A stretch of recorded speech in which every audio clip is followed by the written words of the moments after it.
Hi, how's everybody doing today? This is Sean, and I'm here with another video working on some different fundamentals. Last time I spoke to you folks, I was telling you about my back. I got the MRIs back and got some pretty bad damage in my back. And then wanted to talk to you about some stuff. I haven't played tennis in 25 years, and I came out here yesterday, and they have like a round robin thing coming out here at like 8 in the morning. Sorry, 9 in the morning. So I had to drop my wife off at work because I'm sharing a car with her right now, and I had a day off. So I came out here and played 2 sets of tennis, which I haven't played in 25 years. And the stuff that we're practicing out here is to hit the ball clean shots, and technically sound type tennis. And I wanted to tell you folks, when you're out playing at these type of places, there's all levels of play. Now, the first people I met, they were playing doubles over there. They're around my age. I'm 51, and they have a group of people they play with, and the guy is kind of snobby, and he has no idea like who I am or what I do or any of that stuff, nor do I know anything about him. So I was like, oh, I heard you folks have a round robin going out here. And he's like, oh no, we don't play with those people because they're not at our level. So I'm like, oh shit, I'm gonna see some stuff. These guys are big hitters. I'm gonna see some quality tennis. Well, it wasn't like that at all. The folks that I saw play that were kind of snobby, they might be 3-0 players if they're lucky. Really ugly shots, really ugly serves, real ugly tennis. And the folks that I was playing over here, they were in their 70s and real super nice. Same scenario. After I talked to that guy, shook his hand. Thanks for letting me know what's going on. And he's like, oh yeah, the lower level players, they play the round robin over there. And I'm like, watching them play, hit the ball and stuff. And I'm like, well, dude, this 70-year-old lady hits cleaner strokes than you do. I'm thinking in my mind. And I met her and some other folks. There was 2 guys that got Art. I think the other dude's name was Matthew, and then Gail was the other lady. And they're like, yeah, would you like to play tennis with us? We need a 4th. And I was like, oh, I'd love to.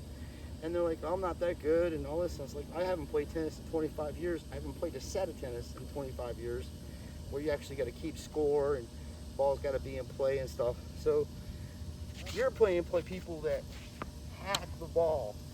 They don't hit no clean shots. They're everything slice and chop like you're chopping down cane fields, okay? And when you're playing people like that, you have a tendency, you'll see the ball come in play like this. You'll be short and you're gonna want to whip it, and it won't go in. It won't go in. 9 out of 10 of those shots will not go in because 1, the ball is sliced to the point where it's low, and 2, it's coming at such a slow pace that you're going to try to generate speed and hit it back at them or whatever, and that will never work. So the reason I say this, especially on my serve, like I can hit balls pretty decent on my serves when I used to play a lot and before I got injured. So now I'm still hitting decent serves, and I'm not going to crack a 80, 90 mile an hour serve to a 70-year-old lady that's still literally stepped like this. They're so used to playing with the other people that dink the ball.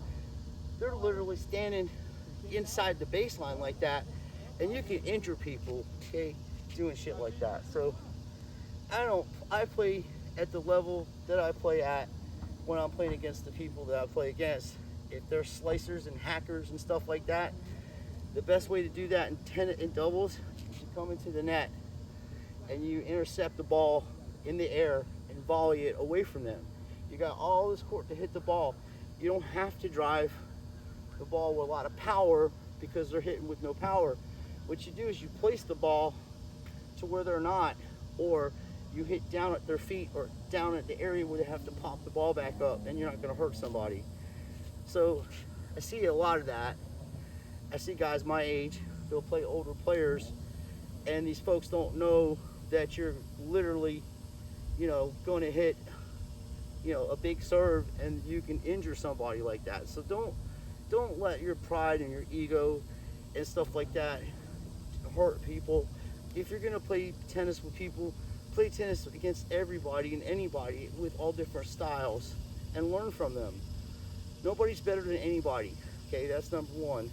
Number two, as I said, I haven't played in 25 years. So if I take a big swing like I used to do back in the day, which me not being able to control the ball like I could, and some person standing at the net that's in their 70s or even mid 70s, you can seriously injure somebody, like dislocate their shoulder. If you hit the shot and they put the volley out, the arm's going to go backwards. So it's not cool to do that. I just wanted to get that off the table. And this fella that teaches on the internet, Intuitive Tennis, he was talking about playing pushers. Okay, pushers are a little different than hackers. Okay, pushers will just push the ball back. They use your pace, and they ain't got a lot of power. Hackers are a whole different scenario, and I can guarantee you, some of these hackers could give a pro a hard time because it's just unorthodox style of play. The ball's sliced, it's chopped, it's coming off weird ways, so you have to anticipate it, and you can't tee off on it like we used to say back in the day. You can't tee off on that ball too easily. You have to watch the ball because it's going to do a weird spin on you. Like you'll go to hit the ball here, and it'll be over there, and then you're going to hit like that. So when you're playing in doubles, the key is in doubles, both of your team, you have a teammate, and you want to be at the net. Okay, standing back at the baseline and on this line here like that, that's not how doubles is played. Okay, most of these people don't know how to play doubles correctly. They're just out here for fun. But you're going to save a lot of energy, and you're going to save a lot of time, and you're going to play tennis the correct way. In doubles, you should be serving and volleying and coming into the net, and if somebody hits a lob when you're serving and volley, your partner will drop back. Now, if you've got a big hitter on return or serve, yeah, you want to step. The rule of thumb is the racket away. That's the rule of thumb, So if you got a big hitter and you don't want to give the line up, and you stand on the line like this, waiting for a ball to come, instead of hitting it back to them, you would angle it over there, but use the pace of the ball. Same on this side, that. But as you get older, your eye and hand coordination, you can bring your racket up quick like that, or like this, to block a ball from hitting you in the face. Or if you put your arm out like that, ball comes back and turns your arm. So a lot of people use two-handed, like I do, two-hand and one-handed, but I'm also a strong person because of all the years I've played sports and just my job, so I wanted to get that off the table because Nick made a good video on how to play pusher, but I'd like to see him do a video on how to play hackers, club hackers, and that's what I call them. They just hack the ball. They use big old tennis rackets. They throw a ball in and dink it or slice it, and then, as I say, you're going to try to tee off on that shot. So we're going to work on that today. That's what I'm going to work on. And, I had my serve broke because, like I say, I'm not out here on ego thing. I don't care, winning or losing when I'm playing against people I'm just trying to have fun with, okay? We're not professional people. We're just regular people. I'm doing this because I'm disabled, and I want to show other disabled people. Like, I've had both my hips replaced, folks. I got hip replacement here. I have hip replacement here. I have a plate in my shoulder. My hand has literally been replaced. Like, I got, replaced. I had to learn how to play right-handed, being left-handed. So there's a lot of things people will tell you can't do. And to put it this way, this is hard court, and if you can play on clay, it would be a lot easier. But I did do something to my knee, and that's one of the things we're going to work on today. I feel like it was weird inside my knee, and that's what I was saying, because I was serving with my leg, which I haven't used this muscles in a while, and I'm bringing the ball back and using my legs and hitting through the ball. So today I'm going to simplify my serve and just kind of use an arm serve until I get my legs and get this weight off me.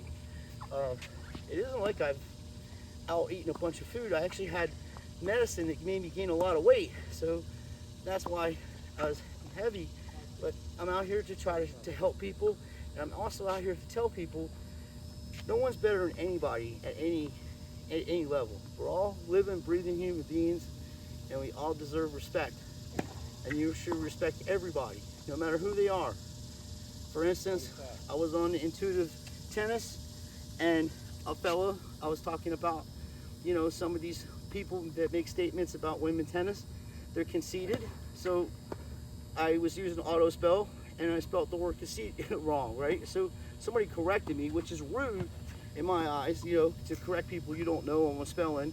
And two, you know, you're just trying to belittle them and insult them. So this dude and I had a little conversation, and then he apologized, and I apologized too. But see, the line of communication was respectful to a point where he weren't calling each other names.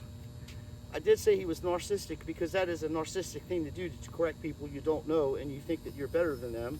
And another thing is that you don't know if that person speaks a second language, and English could be their second language too, so there's a lot of factors. But because of the line of communication, now we're like sort of friends, you know? And I would play tennis with that person, you know? But like I say, I was out here the other day, and there was a bunch of snobby people, and I hadn't played in 25 years, and I promise you, if I was, because I was playing different with the first people over there, but I would play regular tennis, and I promise you, none of them would be able to hold their serve against me. I wouldn't get aced by them. There would be nothing they can do on serve to make me miss the ball. And two, if I got the serve in, I'd just use a kick serve and kick the ball right into their chest every time. I wouldn't even try to change anything. I wouldn't do a flat serve. I'd just use a kick serve, because they've never seen nothing like that. So that's just to humble people, you know. But even if, like I say, they're my age, I wouldn't use big forehands or something, because you could seriously hurt somebody. Until I get control of the ball, I'm going to just simplify things. So that's what I just wanted to say. I do appreciate all the help and all the support. And, you know, go over to Intuitive Tennis. Nikolai, I'm not sponsored by this guy or nothing. I just met him on the internet because I was looking at videos to learn how to play tennis better. And he's the only guy that tells you to keep your eye on the ball, which I always tell you folks. And he's the only guy that's like a real person that keeps it real 100 and tells the truth about how to play tennis correctly. And I like the dude. He reminds me of a friend of mine that I went to high school with, and we're best friends, Darren Farmer. He is a tall man, Darren, 6'7", and he crushed tennis balls. He hit tennis balls so hard he'd break them. And he actually challenged Amelia Sanchez one time. We're at a tournament because Amelia went and signed an autograph for one of my friends. And my friend's like, that guy sucks. I'm like, that dude's the number 10 player in the world, Darren. He doesn't suck. And he's like, I could take a set off of him. And then Amelia's laughing. And then he came over and signed autographs. He goes, I like your friend. I said, my friend wants to play you. I said, please, you know. But that's the personality Darren had. He had confidence in himself. But, you know, having confidence in yourself and telling a number 10 player in the world that you can take a set off of him is a little different. But Amelia was being a kind of a snob, because he wasn't playing. He was walking around, and we were all getting food and stuff.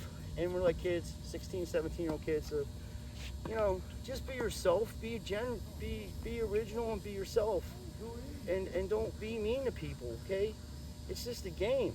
We're just out here to get exercise and have fun. So I'm gonna like work on my serve over here, and like I said, we're gonna cut the court in half, and I'm gonna work on using with this big old club I have. I mean, like I tell you, this is a huge club, and I don't usually play with this thing. I have usually played with the Wilson Profile 90s, and this is a 110.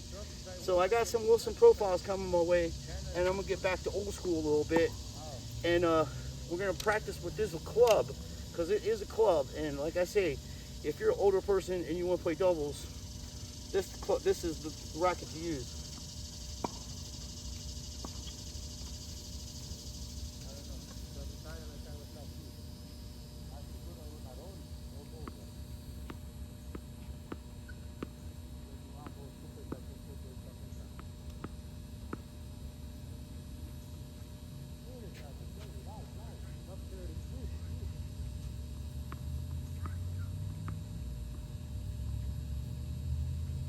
Try something different.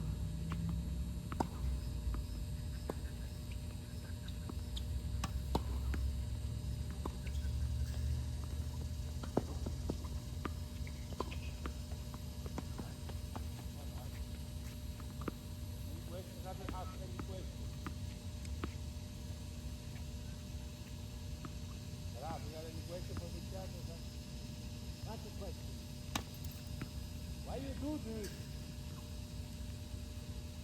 Wanted to work on my toss. And I used to, when I used to profile, I used to hold the ball under there like that. And sometimes I was holding it like that. So to get my toss. And then I was seeing videos, old cool videos I forgot about. This guy, Jay Berger, and he literally started to serve off like this. He'd hold his ball out like that. He throw it up and hit it with his right arm like that. Apparently he had some kind of shoulder injury, but I would put his backhand up against any backhand in the history of the game, the two-handed backhand he had. That guy could smash a ball and rip it so hard. It was amazing. But he would serve the ball like this and start off serving it like that, throw it up and hit it. He'd hit it like that. So you can, there's all kinds of ways of serving the ball, but the main thing is the toss and to get a rhythm in it, you know? Because a couple of times I double faulted in that match and like I was barely hitting the ball. And that's again because I didn't want to smash a ball at these older people like that. Because it ain't cool, you can hurt somebody. Like these folks don't know this damn the hell back. You know, like you're not Andre Agassi or somebody that's got eye-and-hand coordination that can stand 3 feet inside the baseline and take a first serve that's going 90 to 100 miles an hour. You can get hurt that way. So we're gonna work on fundamentals, and I did do, like I said, I tweaked my knee, my leg right there a little bit. It's a muscle that I haven't used in a while, so that's why I'm gonna try to do things a little differently.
I don't know if you can see, but coming over the top of the ball, and that's a second serve, and I'm hitting like a kick serve, okay?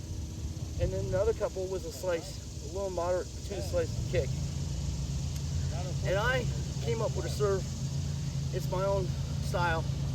I throw the ball up around 12 o'clock, but instead of hitting it like on top, I'll hit it just enough where it's a kick and a spin, so when it hits the ground on clay, it spins the opposite direction of where I hit it at. It's something I learned on how to do on the clay court.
fun playing against those folks because they had my big ass running around, folks. I have to admit. Oh my goodness. They were hitting drop shots on your boy. And I got a little wheel, but I saw it coming, you know, because I've been playing with these old timers for a while. An old guy went, and the ball dropped, you know. And luckily I was standing right by the service line, like literally. And I got up to it, but instead of hitting it, coming underneath it and winding up, because it was about up to here, I just returned the favor and hit an angle and put it in a corner and let the racket do the work. So I came underneath it. So once again, when you play hackers and stuff, it's a whole different ball game than playing people that really hit through the ball. Big difference.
Wide racket.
thing I want to mention is don't always practice second serves. Practice first serves and second serves together. Although my toss is off, and I'm working on a different way of ball tossing to keep it at the same place because of my shoulder, I'm still making decent contact with the ball. And it's, you know, some of the shots I'm missing only by that much. And what I'm going to do, I think what I need to do is actually slow my serve down, like my mechanism. Take it slower to get the timing I need to hit the ball correctly. So I'm going to try that.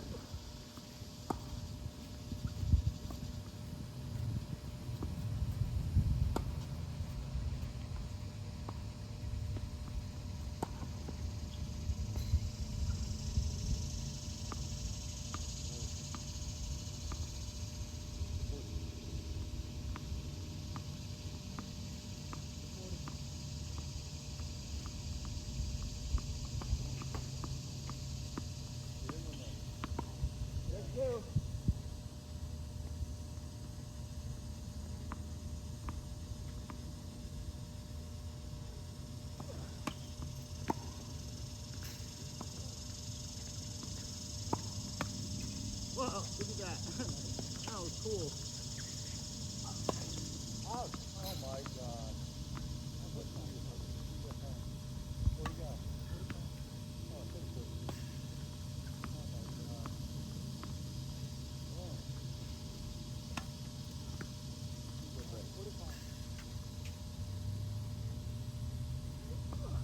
Oh my God. Oh. God, they're gonna win the game, I bet you now. Lucky I do so much time. Yeah. And they hit the net now, right?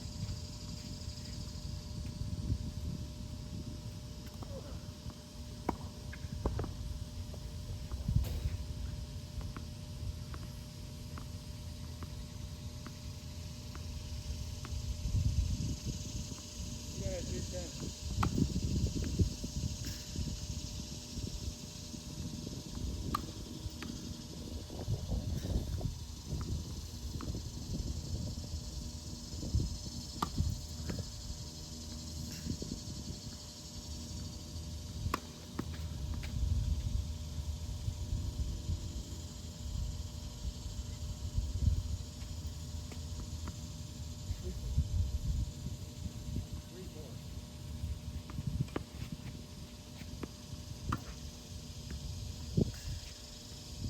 That's good. That's what you want to do. Like I say, when that ball comes like that, drive it. You don't have to take a big hit. Drive it. And then you see that when the ball barely clears the net, when I hit the way I swing, it's like a continental or eastern, an eastern, western type grip. And then obviously a continental.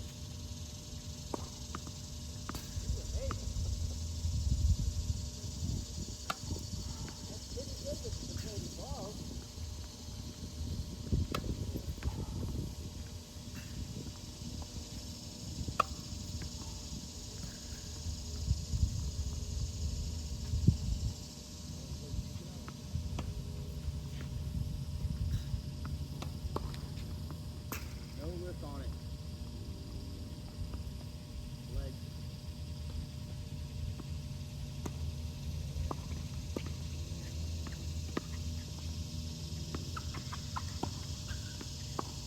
Just touch.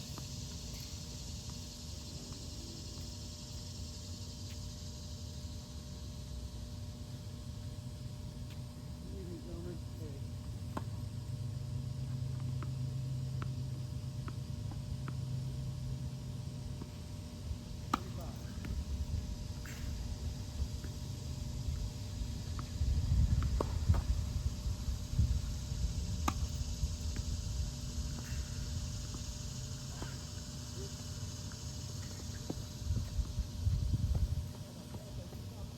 I heard you starting to run it, so I took it for granted that you had the momentum.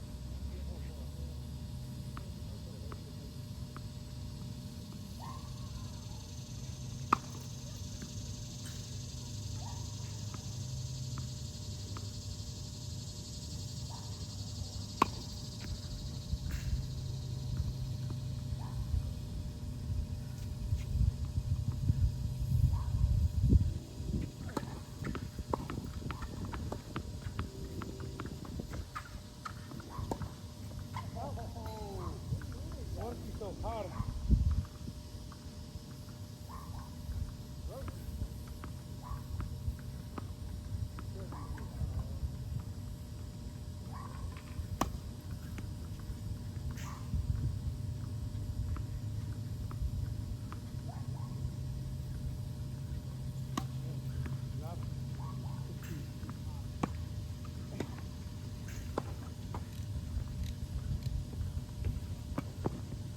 You got it, Ed.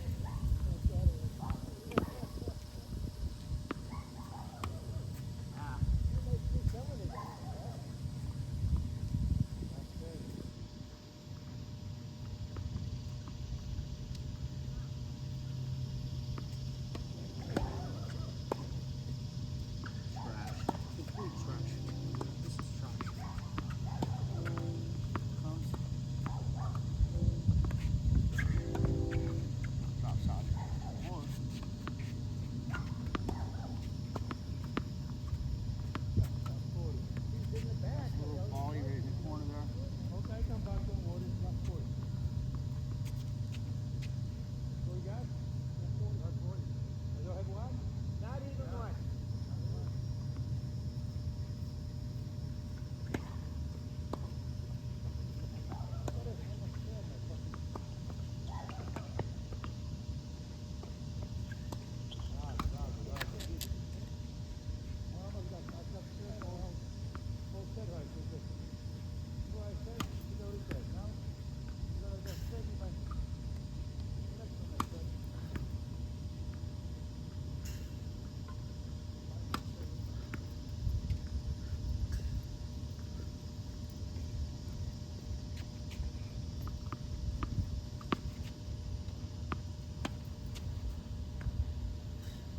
That long.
Not bad. It's like 150 degrees out here, folks. This Florida weather ain't no joke. It's almost 8 o'clock here.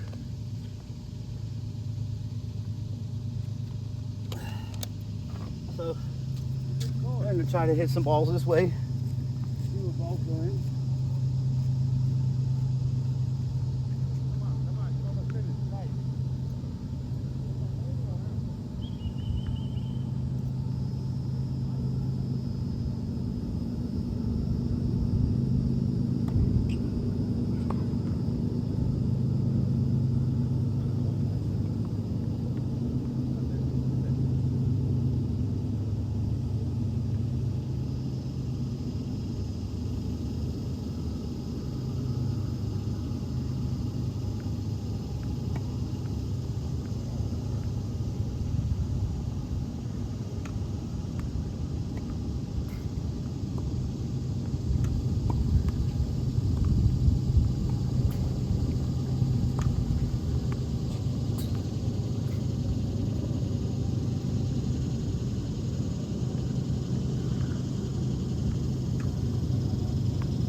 if you folks can see the ball, what I'm talking about, on how I hit the ball, how the ball barely clears the net. That's how I was taught how to play. And now I'm using a little more topspin.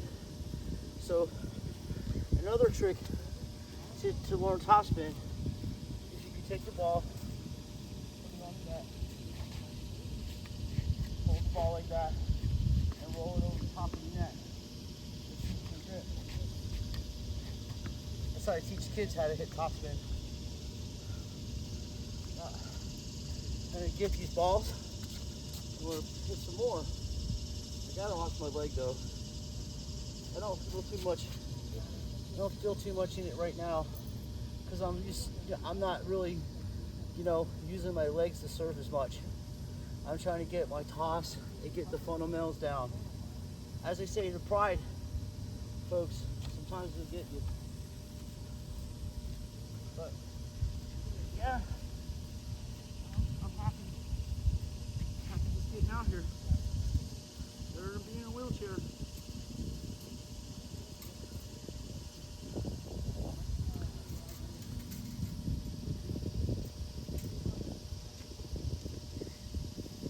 And you'll notice, folks, this is from 51 years of my life. Your family members, your friends, they're always going to tell you what you can't do, or you may not be able to do it, or they like to use the word can't and not, and you got to take those right out of your vocabulary. You may just be getting back into it and learning all over again, like I'm doing, but you can do this, okay? The one thing that I ain't hitting enough of is my backhand, because the way I set the shot up, I have to hit off a tennis ball machine, which I'm working on. When I get a tennis ball machine, we'll set it up, and then you'll see a whole different way of how I play, and you'll see what I'm talking about, how the ball barely clears the net the way I play. And then the other day when I was playing, I hit a few into the net because I was trying this other racket out here. So I've been trying different rackets, folks. I have these three, these four here. This Wilson Tour, it's a lower end Wilson, but if you're comfortable playing with the racket, that's the one you want to go with or whatever. Because Jay Berger used to play with a Kmart racket, literally. They stopped making them, and he'd have his family members and friends go and buy these prints. I think they're pros or something like that. They look like the graphites. And he would literally string the racket at 70 pounds. That's a lot. I used to string my rackets around 62, 65, around there. As I've gotten older, I probably will use less tension because I don't need to hit big swings like that. And the ball itself will stay on those strings longer, especially if you're using topspin. So when I get the profiles back, I'm going to probably get them strung around 55 to maybe 57, around there. And then I'll be playing with that. It'll help my serve. It'll help control the ball a little more. I know it's kind of weird. People say the stronger the strings, the tighter, the more control you have over it, which there's truth to that. But McEnroe used to string his rackets around 40s because he's just using touch and doing stuff like that. So we're losing light here, folks. I got to hit the generator. And I'm just going to say, if you find a different racket, like this is the one I was trying out, and then I was trying to hammer, which this would be perfect for older people playing doubles. This thing's light, and Ashley really likes this racket, so I'll let her use it or whatever. But I was playing with this thing. I got pretty good control over the ball. I put new wrap on all this, and it even tells you the stringing pattern on this thing is recommended, like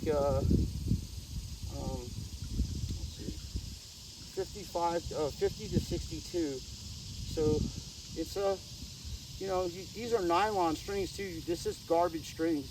You want to get like top spin strings, or if you hit the ball real flat, you want to get natural gut strings. It all depends on how you feel as a person.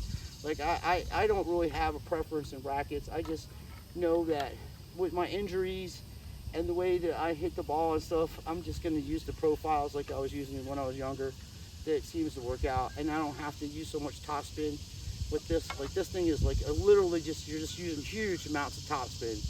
It's a nice racket, it feels good, and I actually serve better with this racket than this one right now, because I can hit massive kick serves with this thing. I hit one kick serve with this lady and aced her like really bad. I mean, I didn't even have to put much on it, but I ain't saying much. You know, it's like we're just playing for fun or whatever. But like I say, you know, you could get mentally involved in these rackets and you'll start blaming the rackets instead of blaming your technique. It's my technique that's making me play bad. It's not the rackets. But I wouldn't say I'm playing bad. I'm saying that I got to get my technique back.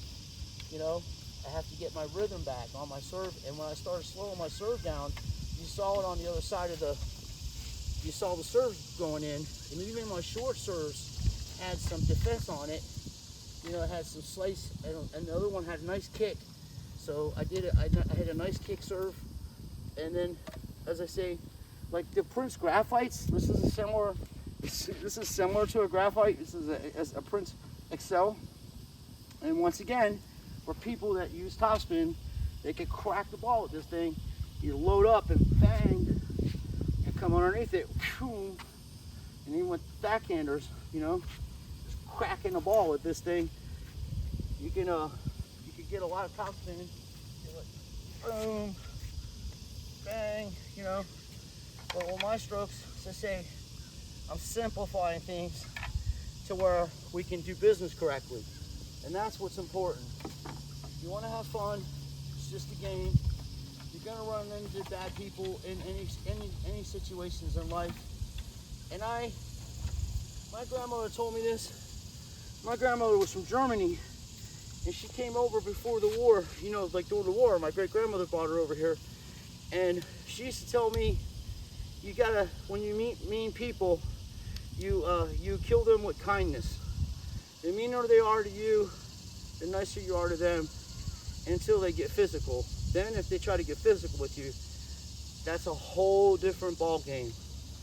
And like I played a few tournaments where I had people saying shit to the umpires and being disrespectful to the line judges, like really just being a jerk, because you can clearly call the ball on clay. And then they said something to me, and I just waited to get in the locker room. And then when I got in the locker room, I told them if they ever spoke to me like that again, I'd smack them clean across their face. And after that, things were solved. You can't just let people, you know, say disrespectful things at some levels, but like you're gonna meet mean people, okay? And sometimes, you know, the way I was brought up is sometimes you sort things out with your fists. And as I got older, I understand that's not the correct way to do stuff. And I'm not promoting that. I'm just saying, I am born in 71, okay? I grew up in a generation where kids fought each other. It was natural and then became friends. You may not understand that as a younger person, but there's also another way to fight, and that's with your heart. When someone says mean stuff to you and you're playing sports against them, you beat them on the court or you beat them in the sport, and that shows them they can't do that to you, you know? So, and then you don't know what kind of day people are having. So, like I say, you know, I'm learning new ways. I'm learning how to be a better person, you know, like, and just be nice to people, you know. I'm learning and taking all the things that people say. And that's why I like to watch this one guy, Nikolai. He does intuitive tennis. He's, you know, he talks about how he changed his point of view about women's tennis, you know, and it takes a lot of balls, in my opinion, to come out on the internet to say, hey, you know, when I was a young fella, I was like a jerk to women's tennis, and now that I see how wrong I was, I'm going to tell the world about it and let other people know that's not correct to be that way. And I respect that, man. And that's how I am. If I'm wrong about something, I definitely will say that I'm wrong about it, okay? And the same with tennis. If you make mistakes, don't beat yourself up. Just that's why we're video recording this, so we can see what we're doing, you know, and learn from it and be better players. And then, you know, you can teach others if they want to know. So we're just doing this together. I'm in a lot of pain right now, folks, and I had to take ibuprofen, you know. And that's another thing I want to tell people. Like, you don't understand when you're looking at professional athletes that's never taken anything in their life. No alcohol, no ibuprofen, nothing. They eat proper food, they train every day. So like they wouldn't know, like if they did an injury and they took like a pain medicine, it would affect them badly. You know, they would think they're having a heart attack or something over it because their heart be racing and all that. So I'm prescribed medicine, but I'm very cautious about how I use it. You know, it's very important to take your medicine as you're told too, but you don't want to come out here if you're an injured person and take yourself a pain medicine or something and really hurt yourself badly. Like, you got to know when to stop. Like right now I'm at a point where I'm probably going to stop right now because I can feel my legs, although I hit about 60, 70 balls, you know, and in my prime I was hitting 10, 20 buckets of balls and then hitting off the tennis ball machine for a couple hours a day. So it's going to take a little time to get back into this, and I'm just sharing this videos with you because I get a lot of people emailing me about what's going on in this country, and they're down and stuff. So just get outside, get for a walk, and the most important thing too is, believe this or not, my friends, when your body's not feeling correct, you should drink as much water as you can possibly drink, because that's a sign that you're dehydrated. Dehydration can cause depression, it can cause back pain and leg pains and all that. So if you're playing in a state like Florida, I suggest you drink, you know, a gallon of water if you can, almost, before you go out and just eat like that. And then in between points, you know, in between the games, just drink water and you're going to be fine. And then eat a banana too before you play.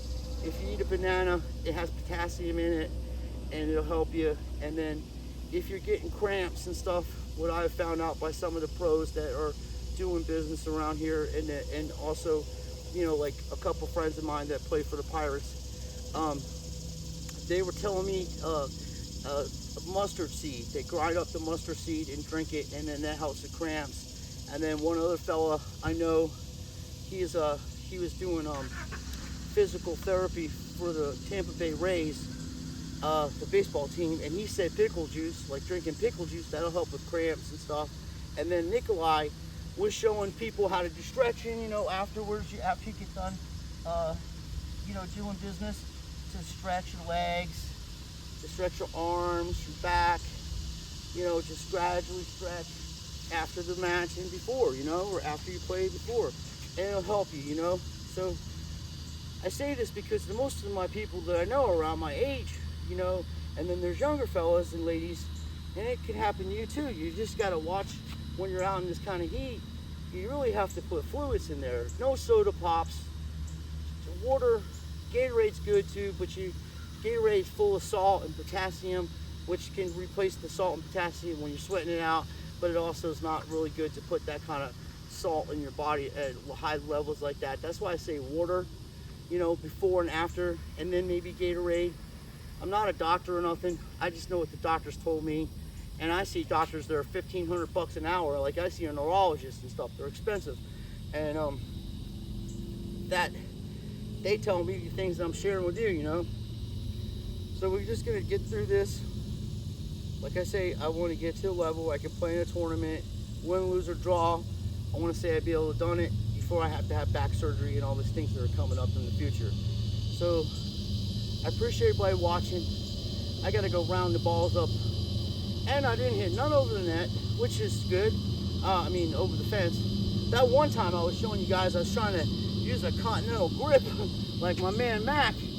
And I hit it from here to about, well, in the middle of that baseball field. That's how far that ball traveled. I just got underneath it, and I was thinking I was going to drive through it, and it just, I lifted the racket up, and it was gone. It was cool though, but that's not what you want to do when you're playing tennis. When you're playing tennis, you want to get the ball in the lines. That's what you want to do. And if you're playing people that aren't playing fair and they call bad shots, you know, like you hit the ball and it clearly off the line. Sometimes the ball's hitting too hard, and depending on your opponents, they just can't see it. So just be like, you know, don't even argue with it. You know, just take a little pace off it next time. Because I did blast a few on open shots. You know, I had a couple opportunities where nobody was around, and I just, just went underneath it and hit through it, and it went right on the line. And the one fella said it was out, and then the other lady's like, "Oh no, it was good." So I was like, "Oh, you want to play a let, or you guys can have the point or whatever. I don't care. No, I'm not gonna argue. There's always the next one." The most important points in tennis are break points. They're the points you want to capitalize on. That's the stuff that will make you lose matches, okay? If you get a break point, you have to capitalize on it. You have to get the ball back in play, number one. And number two, you have to make that person earn that point and earn that game. That's how you see people get beat 6-0, 6-0, 6-0. And you're like, wow, these people are playing awesome. How could they possibly lose like this? It's because of break points, folks. Happens to all of us. Happens to all of us. Don't care who you are. It just takes 1/100th of a second not to concentrate on what you're doing. So I appreciate everybody watching, and I'm very excited about getting my other rackets. The little smaller versions of Big Bertha here. My girl here, this old racket, she's from the 90s. One of my good friends gave it to me. God bless his soul. And I feel good energy off of it. I feel good things off of it. He is my good friend, my mentor, and I loved him like a father, and he was a good man to me growing up. And he passed away a few years ago from the coronas. Allegedly, I don't know. He's 80-something years old. God bless him. So, and he gave me that racket in the 90s, and I was like, I used to play with the smaller version, so I always kept it in my bag.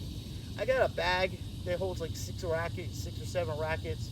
I got that from a member when I was playing at the Oceans Racket Club years ago, because I had a little small Yonex bag, and I tried to play with a Yonex. That's a square racket. I'm not a fan of it. Other people play well with it, but I just don't like it. I was trying it because I had the same exact racket as Aaron Krickstein, and I play with a semi-Western grip a little bit, and Aaron just hits with so much Western spin, like the way he hits the ball, it's perfect for him, allegedly, like the way he does business. But for regular people like us, you'd have to get used to hitting with a square racket. It's really weird. But you can hit massive kick serves with that thing. If you're hitting kick serves, oh my goodness, especially on the clay. But it's flimsy, man. It's like a flimsy racket. And after playing with a profile, you never want to go back to a flimsy racket that's flimsy, But that's a new style. And don't get carried away with all this excessive topspin. Like I say, the most important thing is just to get the ball in play. And other than that, have fun. Laugh. I just told you the story about these people back behind me, yesterday when I came out here, and they're snobs, they're not nice people. And then same with these guys over here, they play every night or every Friday or every 3 nights or whatever. I think Monday, what's today? Thursday. They play like Tuesdays and Thursdays, and they got this clique, and they're never going to get any better. They play in tournaments, but they're never going to get any better. They don't play any variety of people. You're just playing the same 4 or 5 people every week. You're not going to get any better. You want to play as many different types of people and different types of styles as possible. Like I say, when I was playing with the older folks, the 70-year-olds, they're hackers. You can't tee off on those balls. And any one of these guys that are teaching on YouTube or any of that shit, they'll tell you they don't want to play somebody like that. They're going to look foolish trying to play somebody like that, because nobody's used to playing a person who just literally chops and hacks the ball and spins it, and you can't use all your fancy shots and, I'm going to tee off on, you're going to look silly. The ball's going to travel out wide or long, or you're going to hit it into the net, because there's absolutely no pace on the ball. So you have to literally kind of use a slice back, and then when they hit the ball in the air, you take the ball in the air. Don't even let it bounce. It's a volley or a swing. And then if it does bounce, don't wait for it to come back up. As it's coming up, hit it. Boom, hit it as it's coming up. Don't wait for it to drop back down. Just as the ball is coming up off the court, wait for a sweet spot that you can get into it and hit and place the ball. There's a difference between just teeing off, swinging at it, and taking your racket back the same way and just taking a little pace off of it and placing the ball where you want to put it. And then you put them in a vulnerable situation where they're going to pop it up in the air. 100% of the time, if the ball's low, it's got to go up over the net, you know?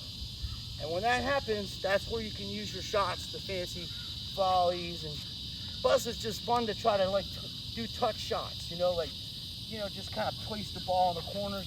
That's why I love playing doubles. Doubles is so fun. Anyway, I'm getting a little loquacious today, a little talkative. That's because I haven't talked to my peoples in a while. And I feel pretty good about myself right now, about my health issues. I'm in a bad way, folks. It's just, that's just the cards I'm dealt, you know? I'm not mad at the world. Yes, man, you should have seen this old fella the other day after playing them folks. Ice packs on my knees. Oh my goodness. I have extra ice trays and I made tons of ice, man. My wife was like, what's all these ice trays doing? And I was like, oh please, please, let me just make them. I gotta put the ice on my legs. Anyway, I love you folks, and I always tell you, you're special, okay? Nothing wrong with you, okay? God made you in his image and his likeness, and God loves you. He loves you, and so do I. So there's nothing in this world you can't do. What one person can do, you can do. I'm not saying you're gonna be a professional person, but you definitely can do this, okay? And my wife walked all the way down here. Oh my God. Hey, babe. She walked all the way from her grandfather's to come see me because I have the car, which means I gotta go make dinner, folks. As I say, I love you. This big fella's gonna get in shape and we're gonna do this. Okay? We can do this.